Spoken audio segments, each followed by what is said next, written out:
చాలా మంది అక్క హర్రర్ స్టోరీస్ చెప్పండి అని కామెంట్ చేస్తూ ఉన్నారు కదా. మా పెద్ద పాపకి 1.5 year అయిపోయిన తర్వాత మేము మళ్ళీ హైదరాబాద్ కి వెళ్ళాము. అంటే నేను 5th month ప్రెగ్నెంట్ గా ఉన్నప్పుడు వచ్చేసాను కదా. మళ్ళీ మా ఆయన వేరే ఇల్లు చూసుకున్నారనమాట. అది 2 BHK హౌస్. తిరుపతిలో నైట్ ఎక్కి ఇంకా హైదరాబాద్ కి మార్నింగ్ కల్లా దిగేసాము. ఇంటికి వెళ్ళి చూస్తే అది ఇల్లు లాగా లేదు, మున్సిపాలిటీ చెత్త కుప్పలాగా ఉంది. హోటల్లో ఎక్కడికక్కడ సామాన్లు, అలాగే చెత్త చెదారము. కిచెన్ చెప్పాల్సిన అవసరం లేదు. షింకులో అయితే ఒక 10 రోజుల సామాన్లు అలానే ఉన్నాయి కడగకుండా.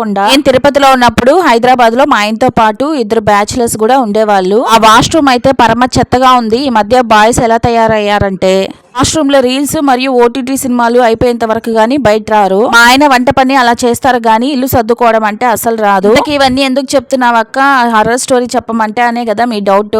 అసలు సిస్సులైన స్టోరీ ఇక్కడ నుంచే స్టార్ట్ అవుతుంది. మార్నింగ్ మా ఆయన ఆఫీస్ కి వెళ్ళిపోతారు. ఇంకా నేను పాప మాత్రమే ఉంటాము. మా పాపను పెట్టుకొని పనులన్నీ చేసుకుని అలసిపోయి హాల్లో పడుకునేసాను. ఒక్కటే పీడకలలు.